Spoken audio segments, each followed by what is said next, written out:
The Canon EOS R1, Canon's long-awaited flagship mirrorless camera that's supposed to be competing or even take the crown from the Sony A1, is meant to be announced later on this year in October, with a rumoured release date of the fourth quarter of 2022 and potentially maybe early 2023. Canon rumours have had a source that has explained the camera to be a jack of all trades, a master of none, except it's a master of everything, which is a very, very bold statement because it's basically saying this camera is perfect and the best at everything. Now, we all know there's not one perfect camera out there, but will the Canon EOS R1 change that? But then we'll have to find out soon. A lot of people thought the Canon EOS R3 was going to be Canon's flagship camera for their mirrorless bodies, but that's not the case, as Canon have come out and said that it's not their flagship camera. They're actually working on their own one, which will be the Canon EOS R1. There has been some leaked specs along with this leaked rumoured release date as well, and there is a lot of leaked specs. So I'm going to be going over these leaked specs now, and a lot of them look really, really good. Comment down below what you think about these specs, if you're going to be thinking of buying it, because it is looking very expensive as well. But I did actually get all these specs and rumours from Canon Rumours website, so I'll link that website in the link below, and I also got it off Ordinary Filmmaker on YouTube, so if you want to go check his channel out, I'll also link that below. The price that it's actually leaked at, it's going to be between $6,000 and $7,000. The sensor is meant to be a back-sided illuminated stack sensor. Now basically the difference between a stack sensor and a normal sensor is that basically it has a faster readout. So if you have got a really high frames per second and then obviously a high megapixel count,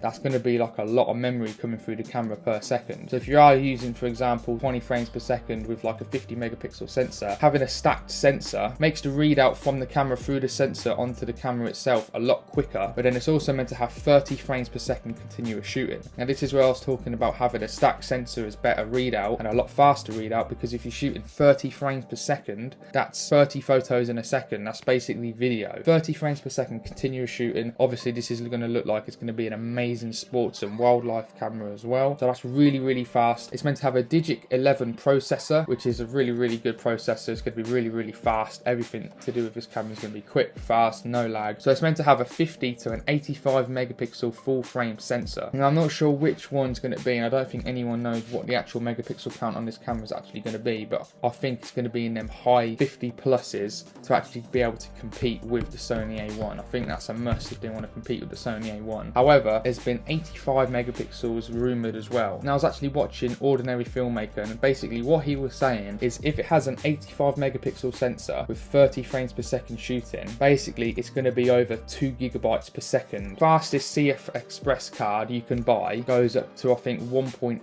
gigabytes per second. So you will not be able to transfer that much data from that camera to a CF Express card, because there is no CF Express card that goes beyond 2 gigabytes per second. So if it is going to have an 85 megapixel sensor, there might be an option to maybe do 20 frames per second instead of 30 frames per second at 85 megapixels. If it is going to have an 85 megapixel sensor, it's meant to have dual CF Express card slots. Now I think this basically means you can only use CF Express cards, and you know how expensive they are. I just looked at one. I'm pretty sure you can buy one for like £1,000, like the best one, and that's ridiculous just for an Express card. I don't think you'll be able to use any SD cards on this camera, because I just don't think it can handle the megapixel count and everything like that, which makes sense because that's what all the professionals use. You're going to be want to use in CF Express cards. It's also meant to have quad pixel autofocus. Now you know how good dual pixel autofocus is in Canon's cameras now. Dual pixel autofocus is absolutely amazing. It tracks the eye so well. It tracks everything really, really good. It's super, super fast. Now if this is meant to have quad pixel autofocus,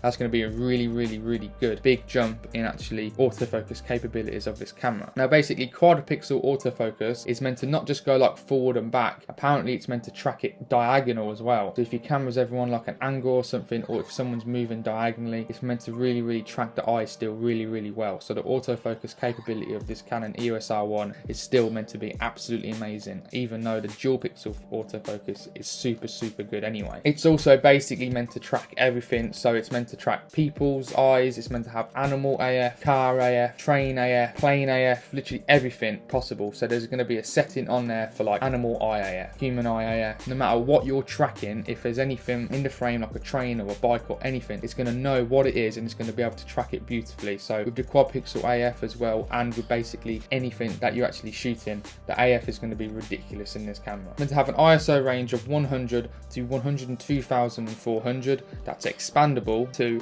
50 to 1.6 million. which is ridiculous to be honest for ISO. I don't know who anyone would want to ever use 1.6 million ISO, which is ridiculous. Maybe even 102,000 ISO. Like, I won't ever go near that unless it's basically pitch black. But the video capabilities as well, it's going to have to be really, really good if it's going to want to compete with all these cameras and be the best one. So it's basically meant to be shooting in 8K, 24 to 25 and 30 frames per second. 60 frames per second, the same as the Nikon Z9, because you're not going to want to say this is the best camera at everything and not have 8K 60 like that camera. It could have 120, because if it wants to really, really be the best camera out there, 8K 120 I think is a little bit too far, to be honest. But if it does do 8K 120, then that's going to be ridiculous. But it's also going to be stupidly big file sizes, and I'm not sure who would use that apart from if you're going to be doing a really, really big production. But other capabilities is meant to have 4K 24 frames, 25, 30, 60, 120. Now I don't think they'll have 240 frames per second, but if there's rumoured specs that the R7 might have 240 frames per second, then I really don't see why this camera won't have it. It's meant to have 1080 up to 180 frames per second, so not quite 240, but I think it'll be quite good to see 240 frames per second in this camera. And then it's also meant to have Canon log 1 and 3, not 2, but just Canon log 1 and 3. So obviously it's going to be really a nice choice for you to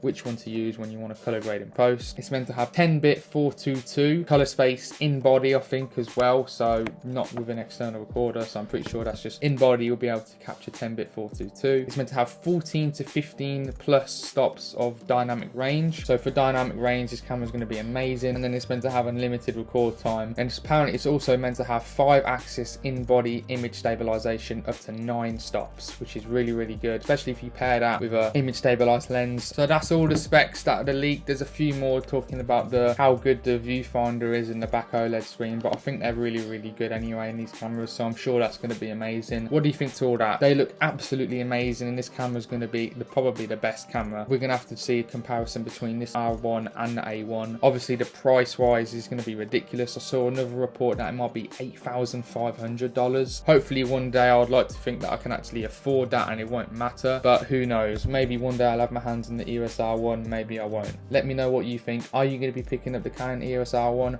or are you going to go with like the R5C, or are you just going to go with maybe an EOS R like I have now? What are you going to do? What camera do you have? Leave a comment below. Thank you very much for watching. Make sure you hit that like button and subscribe to see more videos like this in the future. And you might like these 4 videos that I've also done here on news videos about the Canon cameras as well. But thank you very much for watching, and I'll see you guys on the next video. See you later.